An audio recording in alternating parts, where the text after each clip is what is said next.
Psaume 13. Moi, j'ai confiance en ta bonté, Seigneur, j'ai de l'allégresse, de la joie dans le cœur, à cause de ton salut. Je chante à l'Éternel, car il m'a fait du bien. Le poète David nous invite à cette confiance en l'Éternel, mettre sa confiance en l'Éternel quand tout va bien, mettre sa confiance en l'Éternel quand tout va mal. Quand on a tout perdu, sauf la vie. En toi, Dieu trois fois saint, nous voulons mettre notre confiance, car tu es présence d'amour sur notre terre, et par la promesse du Christ d'être avec nous jusqu'à la fin du monde, et par le souffle de l'Esprit Saint qui donne du souffle à notre vie. Amen. Je vous invite à vous asseoir et je avec Daniel et Natacha, avec même Nadine qui est là et d'autres du conseil ou autour du conseil comme Marc, avec Tigrane, Mathéo et Daniel, notre intendant. À chacune, à chacun, nous vous souhaitons aujourd'hui en ce temple de Champel la bienvenue et je vous félicite d'être là. Nous sommes assez moins nombreux que d'habitude, mais je pense que je peux saluer toutes les personnes qui vont regarder le culte en différé, car il y en aura peut-être plus que d'habitude, ou peut-être pas. Mais voilà, je salue aussi les personnes qui nous regarderont plus tard et qui célébreront avec nous. Aujourd'hui, c'est le dimanche des réfugiés, dimanche des migrants, qui sont des femmes, des hommes, des enfants et parfois même des jeunes solitaires. C'est pourquoi nous nous plaçons au diapason de nos célébrations sur le sol suisse et en particulier au diapason de nos églises et services d'entraide. Les Pères en particulier, mais aussi à Genève, Terre Nouvelle, l'Agora ou encore nos paroisses sœurs. Certaines sont très actives dans ce domaine. Mais nous allons chanter pour arriver ensemble dans cette célébration. Le numéro 21-16, c'est à la page 248, le 21-16, dans les recueils Alléluia, strophes 1, 2 et 3, les 3 strophes. Avec toi Seigneur, tous ensemble, je vous invite à vous lever. Page 248.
J'ai choisi pour notre feuillet de ce culte cette maman avec son enfant, la glucophilousa, celle qui aime doucement, avec douceur, tendrement. Cette mère aimante Marie et son fils Jésus qui l'embrasse, et qu'elle embrasse. L'artiste écossaise Lou Davis les a représentés tous deux vêtus d'un gilet de sauvetage. Telle une fuite en Égypte moderne. Voilà cette Madone et son précieux Fils de Dieu, évoqués de manière saisissante, prêts à traverser les dangereuses mers sur un boat people pour échapper à un sort dangereux et funeste. Regroupés avec d'autres œuvres sous le terme The Exiles, je crois que je le dis juste, il s'agissait d'une commande en 2021 en vue de fournir des ressources liturgiques et picturales à un programme sur le thème des réfugiés et des migrations sous le label God with Us, Dieu avec nous. Permettez-moi maintenant de vous lire un court extrait de la lettre que l'Église protestante de Genève nous demande de vous présenter en lien avec l'offrande majeure de ce jour. Vous en trouverez d'ailleurs l'intégralité sur une table à la sortie. Pour moi, les êtres humains sont comme les plantes. Ils ont besoin du bon environnement pour se développer. Cette phrase de Ivan Al-Youssef est tirée de l'exposition de portraits de Les Pères, donc l'entraide protestante suisse. Nous croyons en l'humain. Nous croyons en l'humain résume ce que vivent de nombreuses personnes après avoir migré. Elles ont besoin d'un environnement sûr pour se développer. Il faut du temps pour prendre confiance. Et quand on doit repartir à zéro, on a besoin que quelqu'un, quelqu'une, croit en nous. En Suisse, les pères assurent par exemple une représentation et des conseils juridiques pour les réfugiés et les migrants et les aident à mener une vie autonome grâce à des projets d'intégration sociale et professionnelle. Alors, dit la lettre, merci du fond du cœur pour votre solidarité. Elle promeut une vie digne pour toutes et pour tous. Et maintenant, une parole du prophète Jérémie. Nous allons vibrer en écho face à Dieu, à sa révolte. Nous allons vibrer en écho à sa révolte face à Dieu et face à l'injustice, la violence, l'humiliation des contemporains et même parfois des proches. Vibrer aussi à l'écho de ce feu brûlant et dévorant de la parole en ce prophète Jérémie, tel qu'il ne parvient ni à le maîtriser, ni à l'éteindre. Vibrer enfin à l'écho de sa foi, où finalement il parvient à garder son cap dans la mission difficile qui lui a été confiée. Et c'est Daniel Besse qui nous lit cette parole. Parole du prophète Jérémie au chapitre 20, les versets 9 à 13. Si j'en viens à me dire « je veux l'oublier », je ne parlerai plus de la part de Dieu. Il y a alors au plus profond de moi comme un feu intérieur qui me brûle. Je m'épuise à te maîtriser, mais je n'y parviens pas. J'entends beaucoup de gens dire du mal de moi. Ils me surnomment « la terreur est partout ». Dénoncez-le, disent les uns. Oui, dénonce-le, répètent les autres.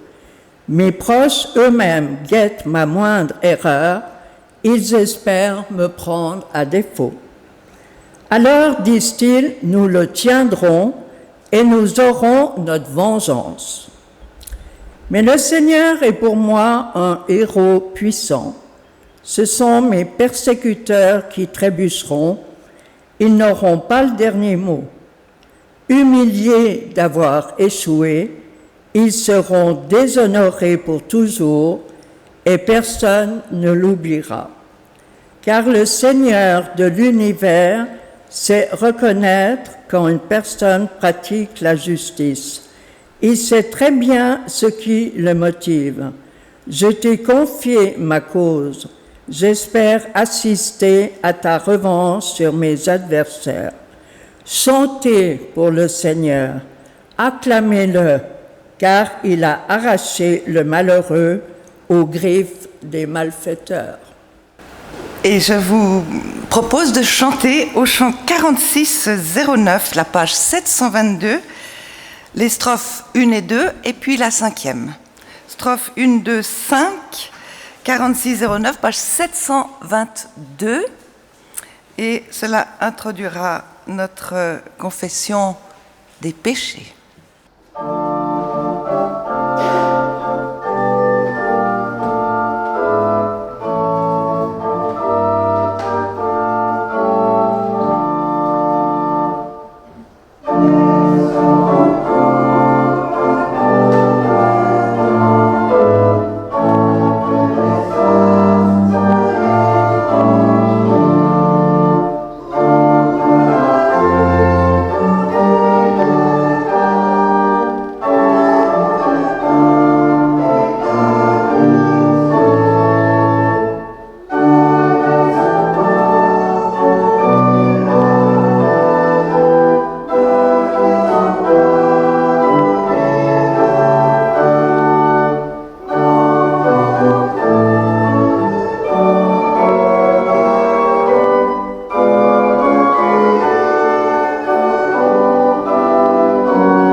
Nous prions.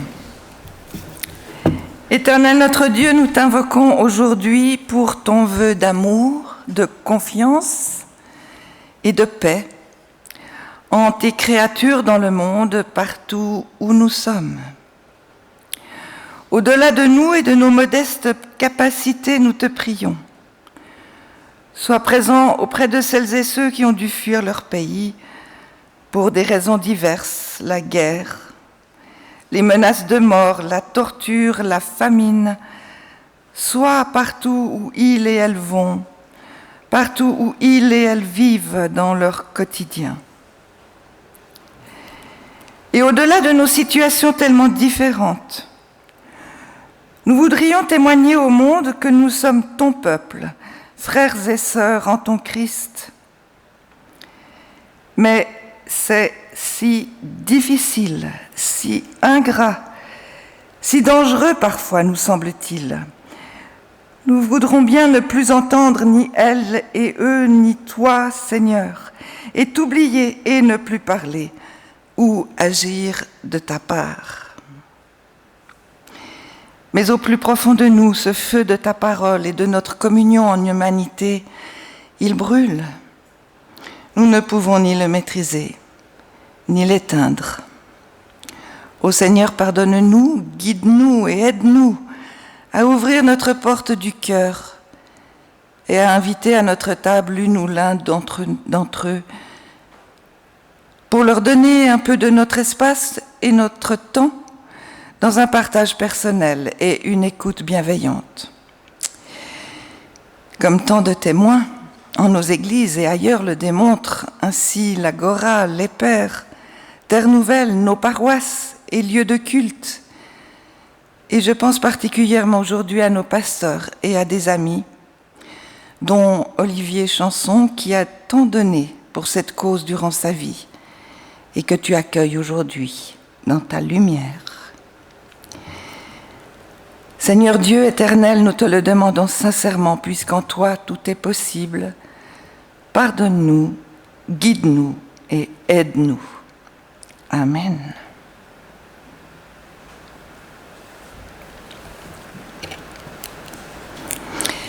Et je vous invite à vous lever car il y a des paroles de pardon, des paroles de grâce.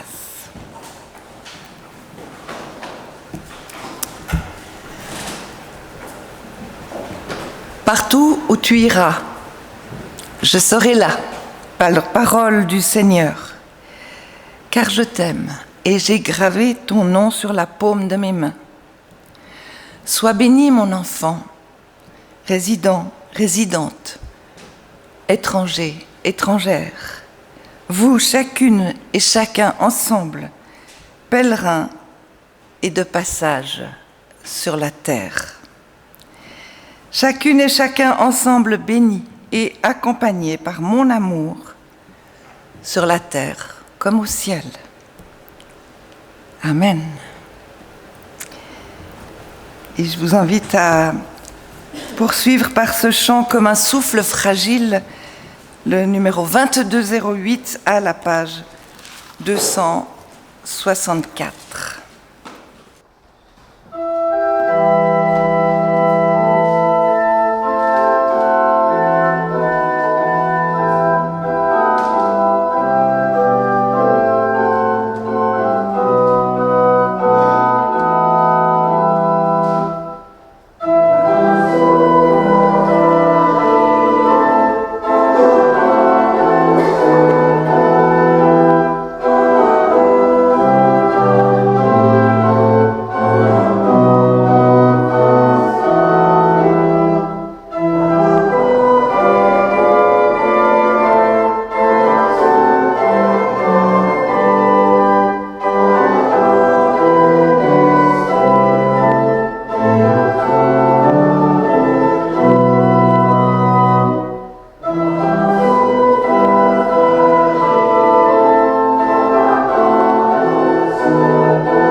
Nous lisons dans la lettre aux Hébreux, au chapitre 11, les versets 1 et 2 et 13. Mettre sa foi en Dieu, c'est être sûr de ce que l'on espère.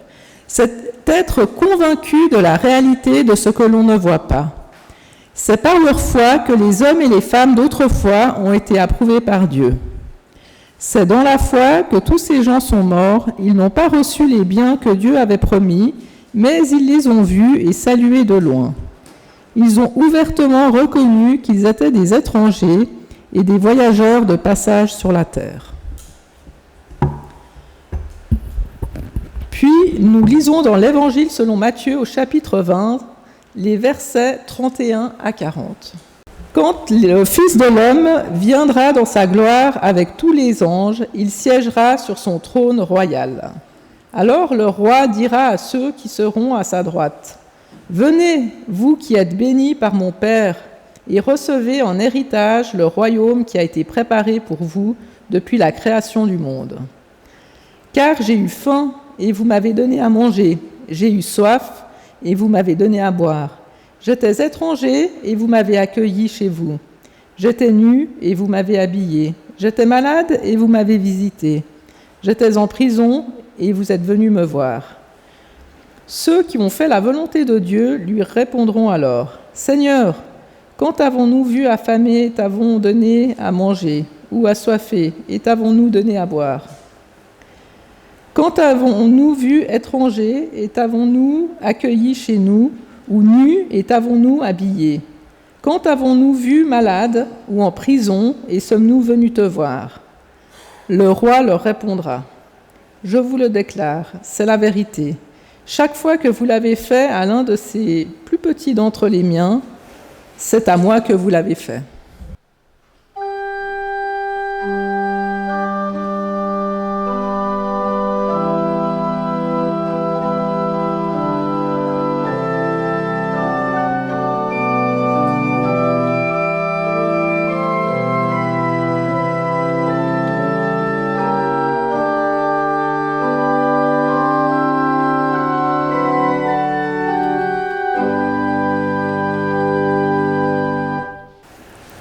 On dirait que la politique mondiale nous cerne de près ces temps.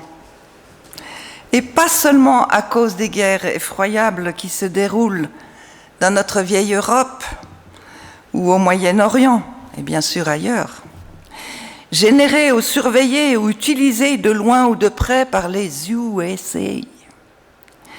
Avec même des problèmes politiques lors de l'arrivée de certains étrangers sur le territoire américain pour le jeu footballistique de la Coupe du Monde. Mais aussi par les effets d'un G7 en France voisine, comme à Genève, ou encore de la votation fédérale autour d'une Suisse qui ne dépasserait pas 10 milliards d'habitants et d'habitantes. C'est juste ce que je dis, 10 milliards ou 10 millions? 10 millions plutôt, hein. Ça fait beaucoup 10 milliards. Pardon. Enfin, 10 millions quand même, et réclamant un arrêt donc drastique, cette votation des refuges dans le pays, ou simplement des personnels frontaliers, indispensables à la croissance du pays. Donc vous savez le résultat. Ça a été refusé. Et maintenant, ce 21 juin, le dimanche 2026 des réfugiés, avec son offrande majeure pour les pères et la lettre à toutes les églises de Suisse.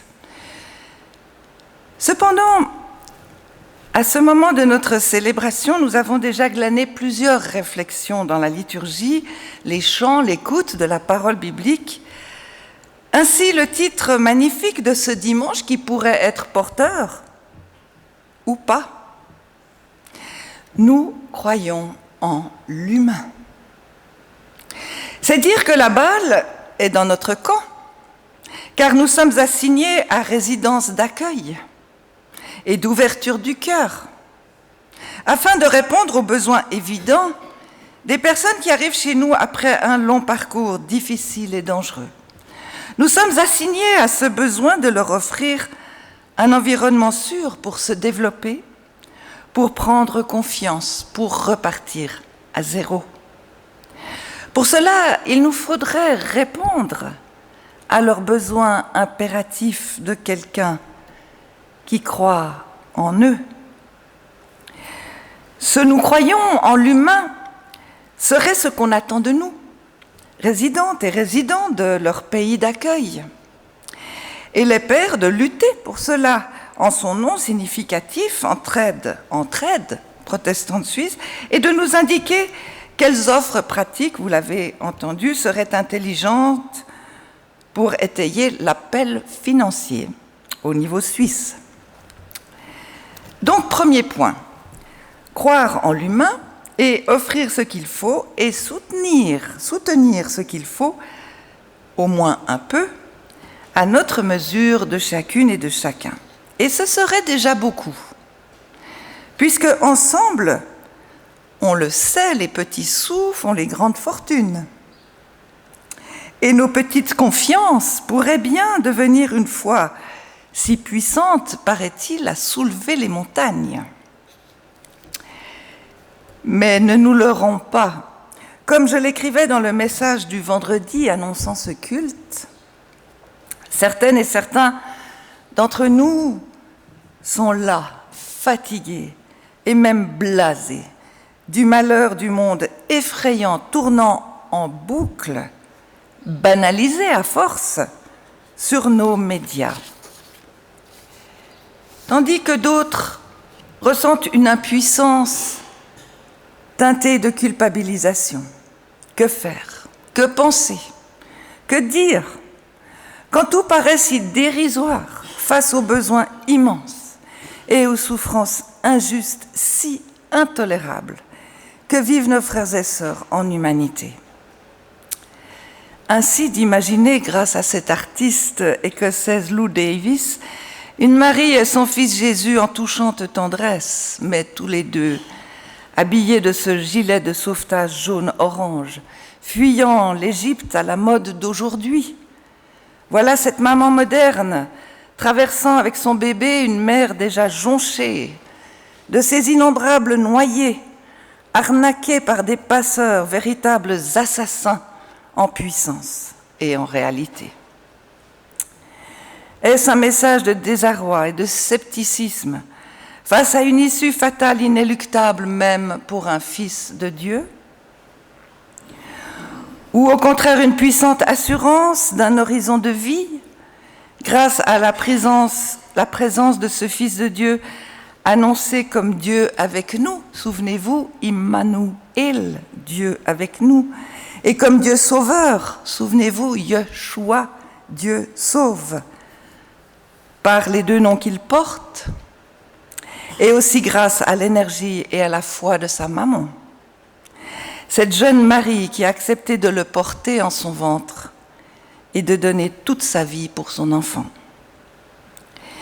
Qu'en pensent ces mamans anonymes et courageuses sur des zodiaques de fortune fuyant leurs Égyptes à elles avec leurs enfants pour les sauver?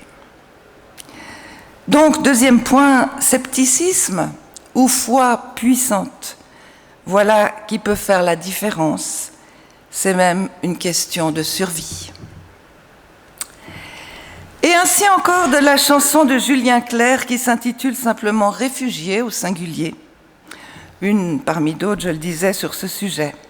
Et des paroles de son refrain « Avoir des droits, avoir un toit, essayons un jour l'amour. Le jour où chez nous tu seras chez toi, réfugié, réfugié. Nous sommes tous des réfugiés sur cette terre qui est notre terre et qu'il faudra bien un jour partager. » Paroles auxquelles répondent évidemment dans notre mémoire les paroles de la lettre aux Hébreux vieille de bientôt 2000 ans quand même. Nous sommes tous et toutes pèlerins et voyageurs de passage sur cette terre. Avec tout ce chapitre 11 de la lettre aux Hébreux sur la foi, qui a relevé et accompli tant de témoins que la lettre énumère. Foi persévérante à l'aveugle, impérieuse, dont l'espérance infinie parvient à déplacer des montagnes pour juste réaliser une réalité impossible. À la manière de cet aviateur accidenté en altitude dans les Andes, très loin du quelconque premier humain, Il survit grâce à sa ténacité acharnée d'avancer dans la neige, dans les glaces, de descendre, surtout ne pas dormir, malgré la fatigue mortelle et le froid mordant. Et Saint-Exupéry écrit « Il a réussi parce qu'il ne savait pas que c'était impossible. » Oui, la foi, c'est probablement cela. Réussir parce qu'on ne le sait pas, que de fait, c'est vraiment impossible. Et alors, avancer coûte que coûte, aller de l'avant.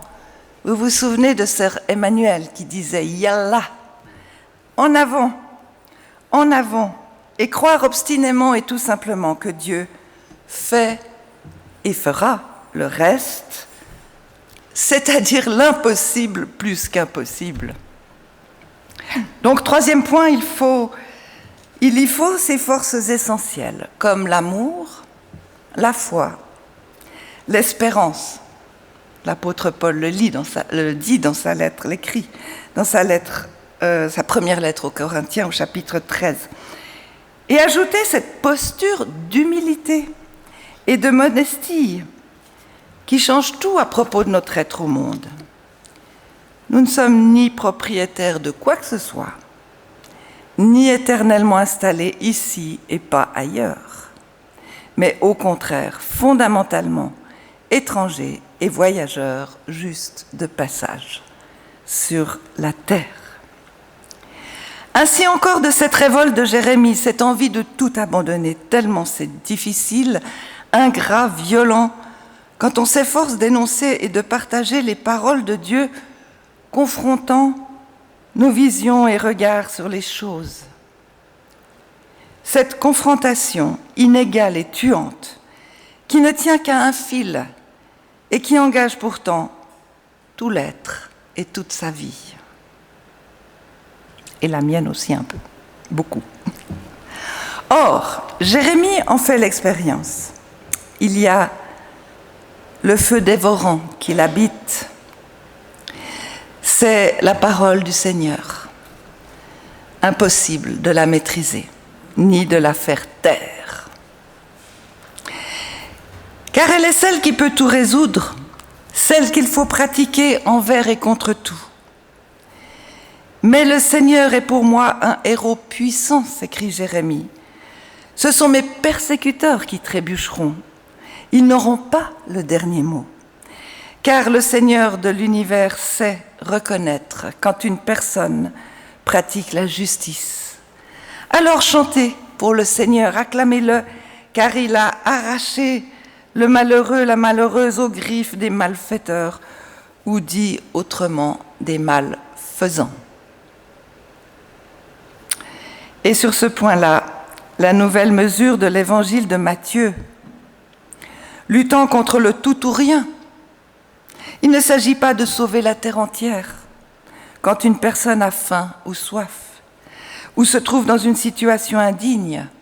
Il s'agit juste d'un geste de bienveillance, d'une intention d'aider et de donner un tout petit peu d'amour, un verre d'eau, un regard doux, une parole aimable ou une prière fervente.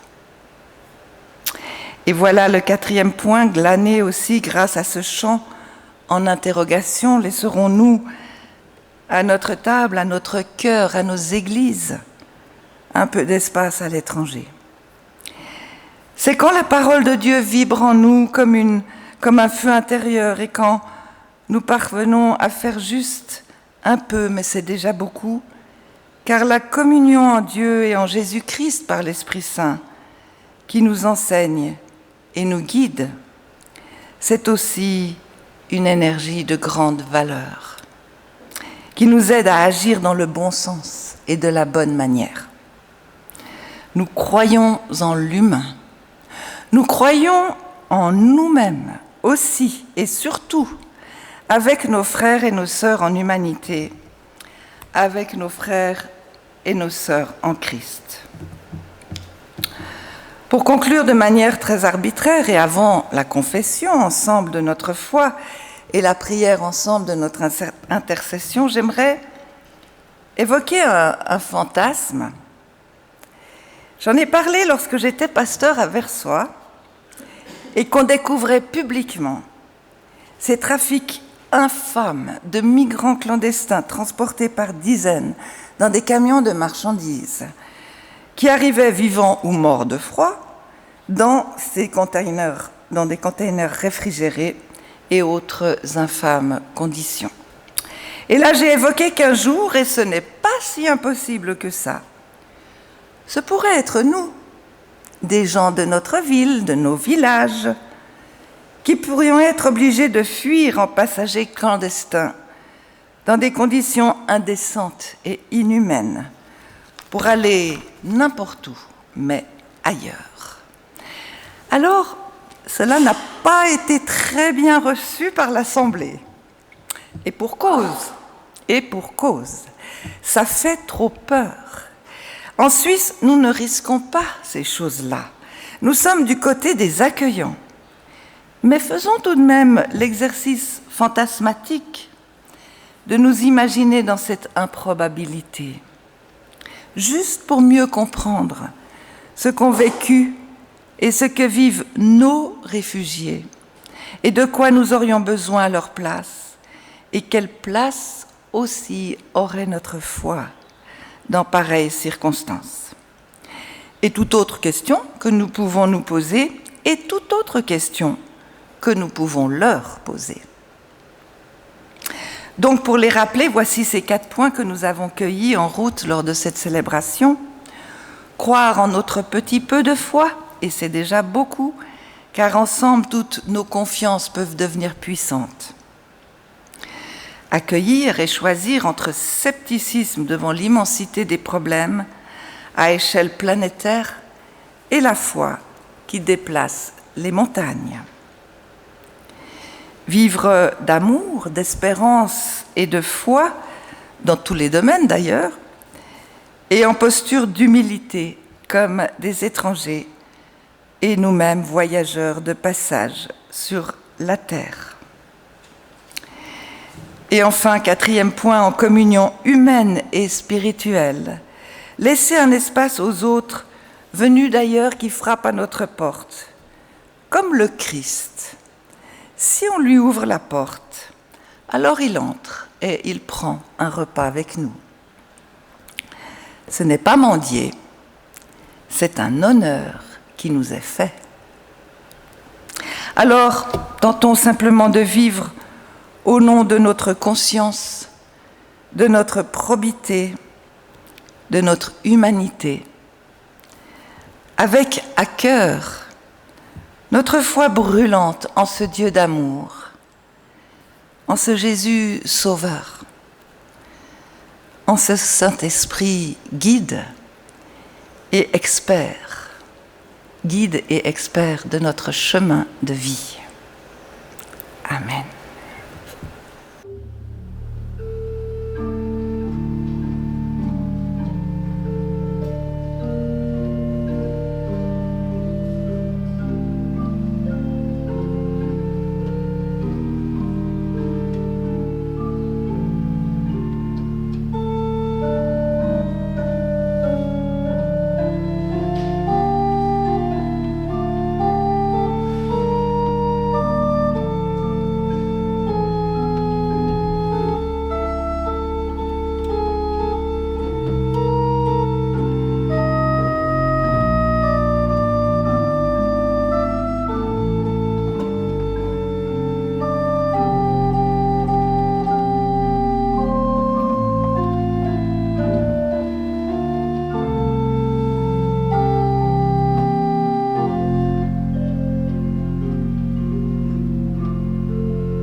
Je nous invite maintenant à une prière d'intercession.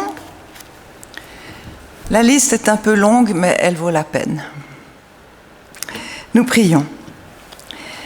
Dieu notre Père, pour celles et ceux qui sont poussés sur les routes de l'exil, par la guerre, la famine, les atrocités, nous voulons te prier que leur chemin les mène vers la paix.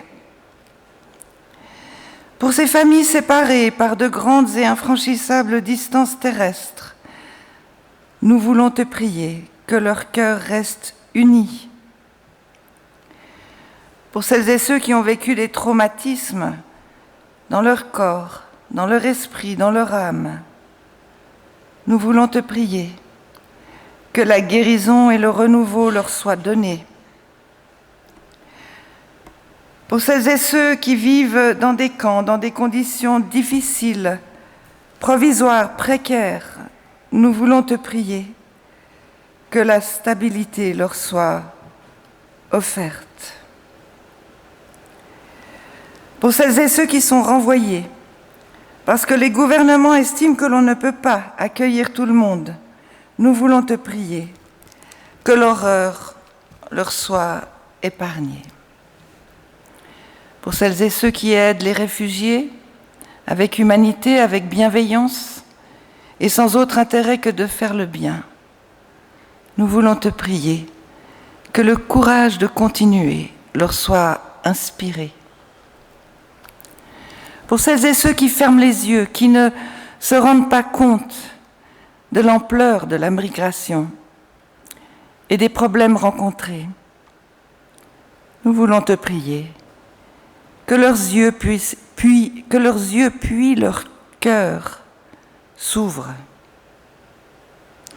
Pour les gouvernements ici, ailleurs, pour les décideuses et les décideurs politiques et économiques et même pour les tyrans, nous voulons te prier que la paix les préoccupe plus que tout autre profit. Et pour nous, ici et maintenant, nous voulons te prier que nos mains se mettent à l'œuvre pour aider. Et c'est grâce et en union de prière avec nos frères et sœurs en Christ, en tout lieu et en tout temps, que nous pouvons prier et agir selon la prière universelle que Jésus nous enseigne. Notre Père qui es aux cieux, que ton nom soit sanctifié, que ton règne vienne, que ta volonté soit faite sur la terre comme au ciel. Donne-nous aujourd'hui notre pain de ce jour. Pardonne-nous nos offenses, comme nous pardonnons aussi à ceux qui nous ont offensés. Et ne nous laisse pas entrer en tentation, mais délivre-nous du mal. Car c'est à toi qu'appartiennent le règne, la puissance et la gloire, pour les siècles des siècles. Amen. Chers amis, nous sommes tranquillement vers la fin de cette célébration, mais pas vers la fin de notre partage grâce à l'apéritif préparé soigneusement par Daniel qui nous attend. Vous avez des annonces sur votre feuillet, notamment cette sortie du Club du Sourire qui s'annonce pas mal du tout. Nous serons une petite trentaine et dans un petit bus avec un chauffeur et nous allons au musée du jeu avec une visite guidée pour savoir comment jouer. Non, c'est pas vrai. Je me réjouis de découvrir ce musée du jeu et avec des jeux anciens et des jeux modernes. Ça, ce sera fin août, le mercredi 26 août. Et pour le Club du Sourire, j'ai une annonce que cette fois je fais publiquement, même si j'ai failli renoncer, tellement ça me paraissait énorme. C'est que je reprendrai le Club du Sourire après Betty et après Eric, qui d'ailleurs est actuellement hospitalisé, Eric Bernard, et nous pensons à lui. Pour moi, c'est bien qu'il soit hospitalisé, qu'il ait des soins et que Monique n'ait pas tout apporté. Mais voilà, donc je reprends le flambeau après Monique et Éric Bernard, et je suis en train de préparer un programme avec 1 ou 2 personnes qui seront dans cette salle. Mais la surprise, ce sera pour assez bientôt, quand j'aurai eu toutes les personnes qui peuvent participer à leur date préférée. Cet été, la Bible au vert, avec donc des pasteurs, des officiants de la paroisse. C'est dans les jardins du temple de Malagnou, et vous avez le feuillet pour la Bible au vert, et au dos, la page des cultes de l'été. Vous trouvez ça sur les présentoirs. Donc tout est bien préparé par Estelle, l'une de nos 2 secrétaires. Vous dire aussi, je voulais vous dire encore quelque chose, mais ça m'échappe. En tout cas, voilà, pour l'offrande, nous allons faire notre offrande pendant le chant. C'est donc une offrande majeure, ça veut dire qu'elle est entièrement reversée à la cause, donc cette fois pour les réfugiés à l'Épère, mais elle passe par notre paroisse, c'est-à-dire que c'est Bénédicte Guideman qui s'occupe de ça, de faire parvenir l'offrande au nom de notre paroisse, et comme ça, on participe à la cible avec toutes les paroisses de Suisse. On ne verse pas directement d'une manière anonyme. Donc si jamais vous voulez faire une offrande, c'est bien de passer par la paroisse, ça fait monter notre cible. Et dans la ligne budget, c'est sur la ligne des offrandes reversées. Voilà, j'ai tout dit. Bon, je ne retrouve pas ma dernière idée, mais est-ce que quelqu'un doit dire quelque chose ? Donc nous allons chanter au chant 31-28, pendant lequel notre offrande est recueillie, donc page 339, les strophes 1 et 4, la première et la 4e. Page 339.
Tout d'abord, prier pour cette offrande, pour les personnes qui l'utiliseront pour le bien d'autres et d'activités, et puis pour les gens et les personnes qui en recevront les bienfaits, Seigneur.